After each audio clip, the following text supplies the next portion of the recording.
और जो इलेक्ट्रॉनों के बढ़ने का क्रम था वो नाइट्रोजन तक का हमने फिल कर लिया था। अब आज, हाँ गुड मॉर्निंग, अब आगे करेंगे हम आज ऑक्सीजन, फ्लोरीन और नियोन।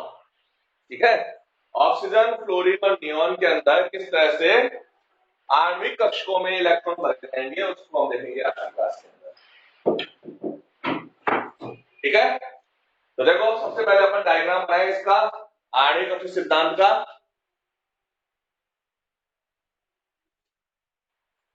ये एनर्जी के साथ डायग्राम बनेगा। ठीक है, अब सबसे नीचे 1s कक्षक, उससे ऊपर 2s कक्षक और उससे ऊपर 2p कक्षक। ये 1s, 2s और 2p। O2 अणु की बात करें अपन तो 2 ऑक्सीजन परमाणु है, 1 और 2। ऑक्सीजन का इलेक्ट्रॉनिक विन्यास 1s2, 2s2 और 2p4। दूसरा ऑप्शन लिया अपन ने, दूसरे ऑप्शन में भी सेम यही आएगा 1s2,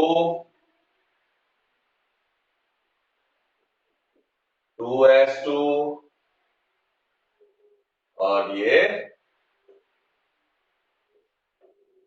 2p4। अब दोनों ऑक्सीजन के परमाणु कक्षक संयोग कर रहे हैं, 1s कक्षकों के संयोग किया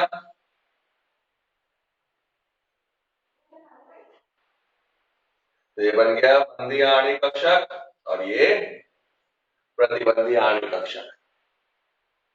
ठीक है ना, एक तो क्या बन गया अपने पास बंधी आणविक कक्षक और दूसरा बन गया प्रतिबंधी आणविक कक्षक। ये बंधी आणविक कक्षक है सिग्मा 1s और प्रतिबंधी है सिग्मा स्टार 1s। 2s कक्षकों का अध्यापन किया अपन ने, तो 2s कक्षकों के अध्यापन से क्या बनेगा, एक तो बन गया बंधी और एक बन गया प्रतिबंधी, सिग्मा 2s और sigma star 2s। Sigma 2s और सिग्मा स्टार 2s। अब देखो मेन अंतर किसमें आएगा, पी कक्षकों में। पी में क्या करना है, वीडियो क्लियर नहीं आ रहा है तो बेटा आप इसमें कुछ नहीं कर सकते, ठीक है ना, क्योंकि अगर जूम ज्यादा करेंगे तो फिर आपका नीचे का पोर्शन जो है वो क्लियर नहीं दिखेगा। ये लो जूम कर दिया मैंने। अब देखो 2p कक्षक है तो यहां पर क्या होता है, थोड़ा चेंज होता है 2p कक्षकों में। नाइट्रोजन तक तो क्या था, पाई 2px और पाई 2py नीचे था और सिग्मा 2pz ऊपर था, है ना। अब यहां पर क्या होगा, यहां पर सिग्मा 2pz की तो ऊर्जा होगी कम और पाई 2px और पाई 2py की ऊर्जा होगी ज्यादा। ये पाई 2px और पाई 2py, फिर क्या बनेगा,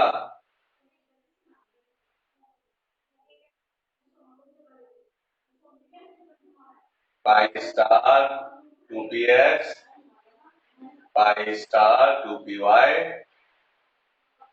और ये आ गया सिग्मा स्टार 2pz। तो देखो यहां पर अपने पास ऑक्सीजन के अंदर ऑर्डर क्या होता है, 1 2 2 1। और कल क्या था ऑर्डर अपने पास, 1 2 1 2। नाइट्रोजन तक जो पी कक्षक होते हैं उनका ऑर्डर क्या होता है, 1 2 1 2। यानी sigma star 2pz pi star 2px pi star 2py 1 2 हो गया। फिर वापस क्या था, सिग्मा 2pz 1 और फिर पाई 2px पाई 2py। लेकिन नाइट्रोजन के बाद जैसे अपन ऑक्सीजन में आते हैं या ऑक्सीजन के आगे के अणु की बात करें अपन, ऑक्सीजन, क्लोरीन, नियोन में, तो यहां पर सिग्मा 2pz की जो ऊर्जा होती है वो पाई 2px की तुलना में कम हो जाती है। तो अब मतलब यहाँ पर क्रम क्या आया, 1 2 2 1, 1 2 2 1। नाइट्रोजन तक क्या था, 1 2 1 2, और नाइट्रोजन के बाद क्या आता है ऑर्डर, 1 2 2 1। अब देखो टोटल इलेक्ट्रॉन कितने हो गए, 2 2 4 4 8, 8 इस ऑक्सीजन के, 8 इस ऑक्सीजन के, टोटल हो गए कितने, 16। 16 इलेक्ट्रॉन फिल करने हैं अपने को। तो सबसे पहले जिसकी ऊर्जा सबसे कम है उसमें इलेक्ट्रॉन डाले, तो सिग्मा माइनस में 2 इलेक्ट्रॉन आ गए, फिर सिग्मा स्टार माइनस में 2 इलेक्ट्रॉन आ गए, कितने हो गए, 4। सिग्मा 2s में आ गए, सिग्मा स्टार 2s में आ गए, कितने हो गए, 8 इलेक्ट्रॉन हो गए। अब कितने बच गए, 8 इलेक्ट्रॉन। तो पहले 2 इलेक्ट्रॉन तो कहां गए, सिग्मा 2pz में, 10 11 12 13 14, और लास्ट के 2 इलेक्ट्रॉन वो कहां चले गए, 5 स्टार 2px और 5 स्टार 2py। तो अपने पास इलेक्ट्रॉनिक विन्यास क्या आ गया, sigma 1s2 sigma star 1s2 sigma 2s2 sigma star 2s2 sigma 2pz पाई 2px2 बराबर पाई 2py। ये दोनों कक्षों की ऊर्जा समान है और दोनों में दोनों इलेक्ट्रॉन है। फिर क्या आएगा, pi star 2px1 pi star 2py1।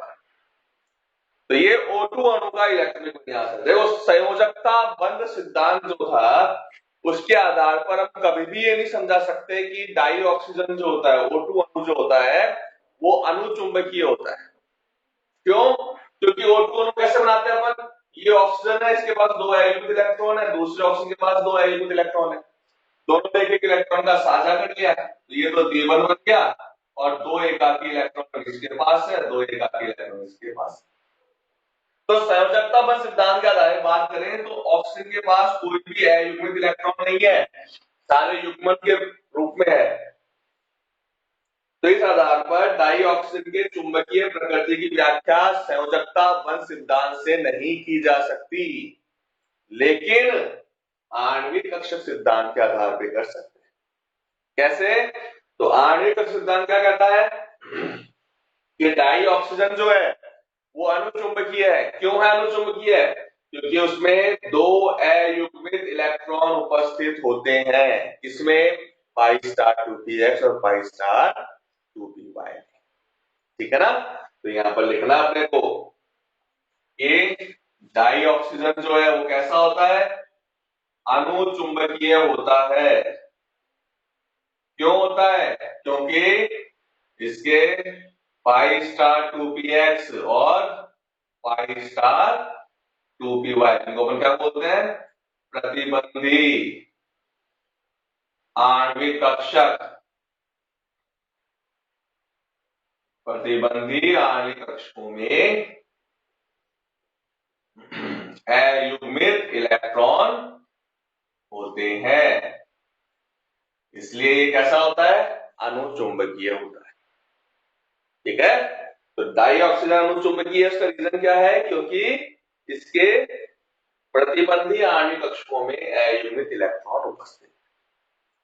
अब बात करें इसके बंध क्रम की, कि बंध क्रम क्या है। तो देखो बंध क्रम बराबर बंधित आणविक कक्षक में इलेक्ट्रॉन की संख्या, कितने बंधित थे, 2 2 4 2 6 2 8 और 2 10। 10 इलेक्ट्रॉन है बंधित आणविक कक्षक में। प्रतिबंधित में कितने हैं, 2 2 4 और 5 और 6, 6 इलेक्ट्रॉन है प्रतिबंधी में, डिवाइडेड बाय 2। तो बंध क्रम कितना आ गया, 2 आ गया अपने पास। इसका मतलब डाई ऑक्सीजन में बंध क्रम का मान कितना होता है, 2 होता है, और ये अनुचुंबकीय होता है। क्यों, क्योंकि इसके 2 प्रतिबंधी आणविक कक्षकों में अयुग्मित इलेक्ट्रॉन उपस्थित होते हैं। ठीक है,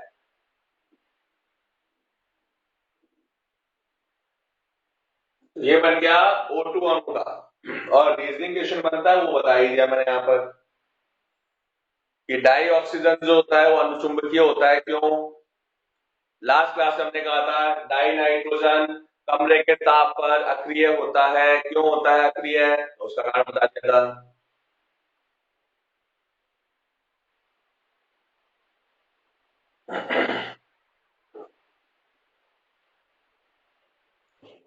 ठीक है, अब करते हैं हम इसके अंदर F2 अणु की बात।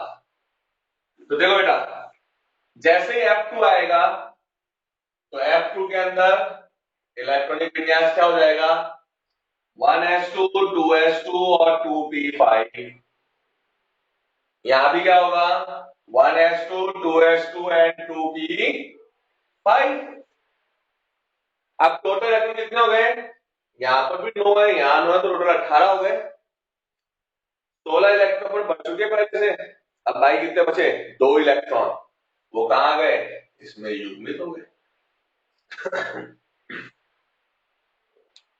ठीक है ना? तो जैसे अपने पास F2 अणु का डायग्राम बनाएंगे अपन,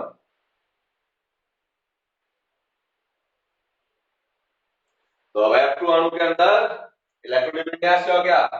पाई 2px2 पाई 2py। और जैसे ही इलेक्ट्रॉन युग्मित हो गए तो अब अपने पास बंध क्रम जो है वो कितना रह गया? देखो बंध क्रम,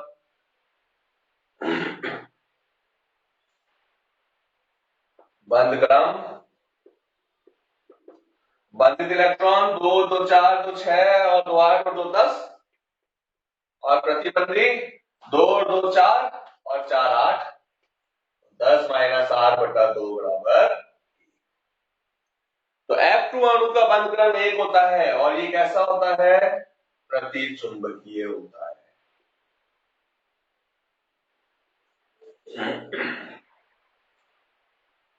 ये है अपने पास F2 अणु का।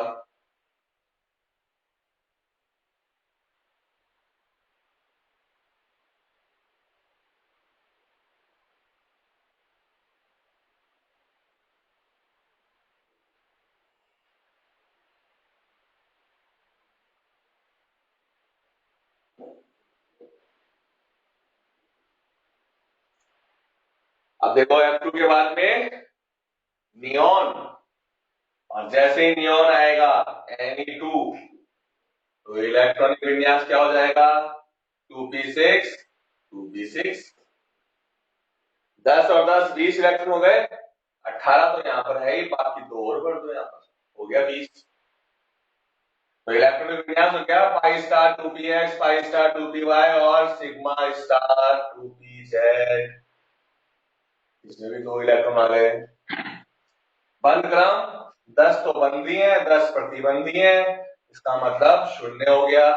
मतलब Ni2 अणु का अस्तित्व संभव नहीं है। क्यों? क्योंकि यहाँ बंध क्रम का मान कितना आ रहा है? 0 आ रहा है, और जब बंध क्रम 0 आता है इसका मतलब उसका कोई अस्तित्व नहीं है।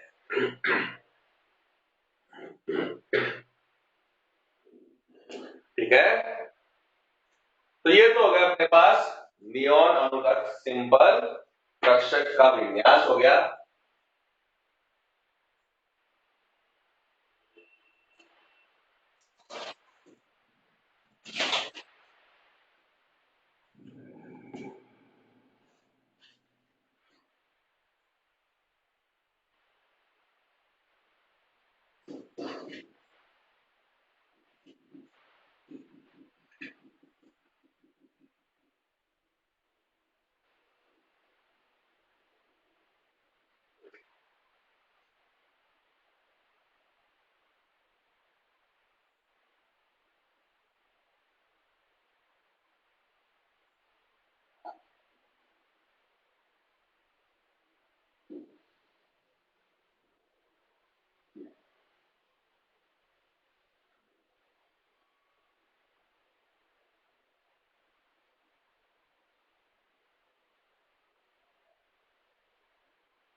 अब देखो यहां पर कुछ और अलग टाइप करके देखते हैं एक बार।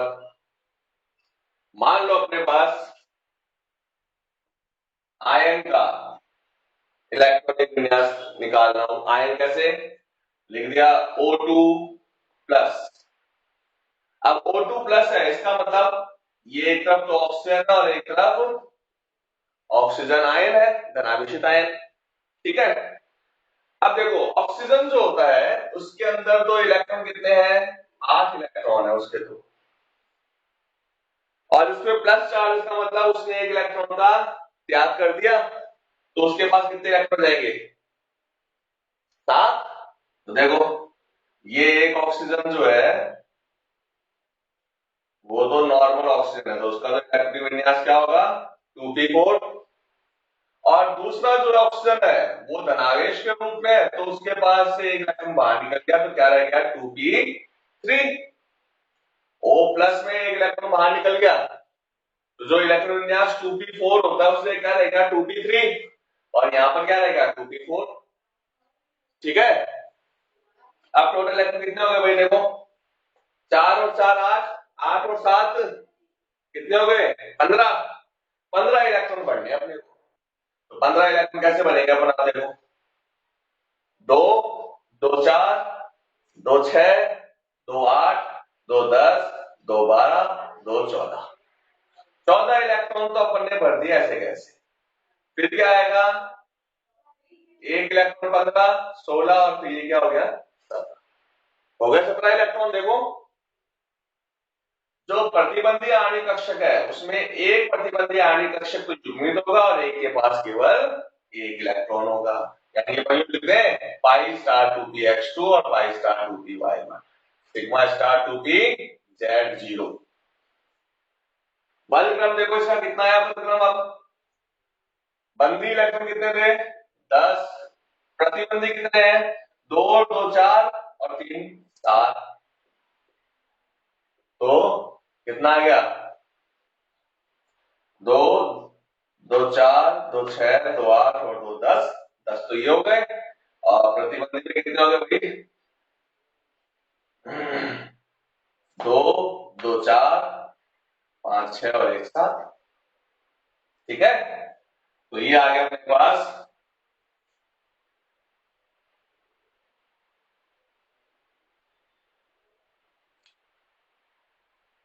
10 - 7 बटा,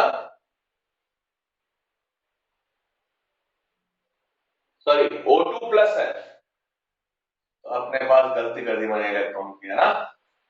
O2 प्लस में 15 इलेक्ट्रॉन बनने पे, 2 2 4 2 6 2 8 2 10 2 12 2 14 और एक 15, क्योंकि प्लस है तो ये एक px के अंदर इलेक्ट्रॉन होगा और एक py जो है उसमें क्या होगा, 0 होगा, क्योंकि प्लस लग गया ना, एक इलेक्ट्रॉन कम हो गया। तो अब देखो यहाँ पर कितने इलेक्ट्रॉन है, बंदी तो 10 ही है, प्रतिबंधी कितने हैं, 2 2 4 और एक 5 इलेक्ट्रॉन है केवल प्रतिबंधी। तो बंद क्रम कितना आ गया, 10 में से 5 गए 5, 5 बटा 2 बराबर कितना आ गया, 2.5। तो O2 प्लस जो है उसका बंद क्रम कितना हो गया, 2.5। अगर मान लो ये O2 माइनस होता, ये O2 माइनस कर दिया, तो उसका मतलब क्या है कि एक ऑक्सीजन के पास तो 4 इलेक्ट्रॉन है और दूसरे ऑक्सीजन के पास 5 इलेक्ट्रॉन है। तो अब कितने हो गए अपने पास, इधर तो 8 है इधर 9 है, 8 और 9 कितने हो गए, 17 हो गए। तो देखो फिर अब यहाँ पर 17 इलेक्ट्रॉन करने हैं, तो ये 17 इलेक्ट्रॉन हो गए। मतलब प्लस है तो एक इलेक्ट्रॉन कम करना और माइनस है तो एक इलेक्ट्रॉन बढ़ाना है। अब देखो 17 इलेक्ट्रॉन हो गए, तो बंद कर निकालो इसका, कितना आ गया, 10 - 7 बटा 2 बराबर 1.5। अगर O2 -2 होता, दोनों ऑक्सीजन में माइनस है, तो टोटल इलेक्ट्रॉन कितने हो गए, 18 हो गए। तो O2 -2 कितना होगा, O2 -2 10 - 8 बटा 2 बराबर 1। तो अब देखो ऑक्सीजन के अंदर O2 -2 का 1, O2 माइनस का 1.5, सिंपल O2 जो होता है उसका बंधक्रम 2, और O2 प्लस का बंधक्रम कितना हो गया, 2.5 हो गया।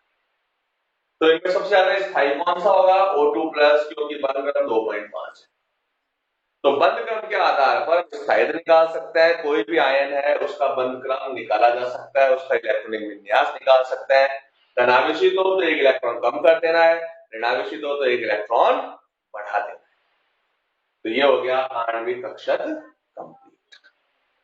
चैप्टर भी कंप्लीट। इसके अंदर लास्ट में एक हाइड्रोजन बॉन्ड बचा हुआ है, वो हाइड्रोजन बॉन्ड 5th चैप्टर के स्टार्ट में भी है, तो अपन वहां कर लेंगे या इसमें कर लेंगे जैसा भी होगा, ठीक है। तो ये चैप्टर लगभग कंप्लीट हो गया है, पूरा कंप्लीट हो चुका है। ये हाइड्रोजन बंद है, तो देख लेंगे, ठीक है।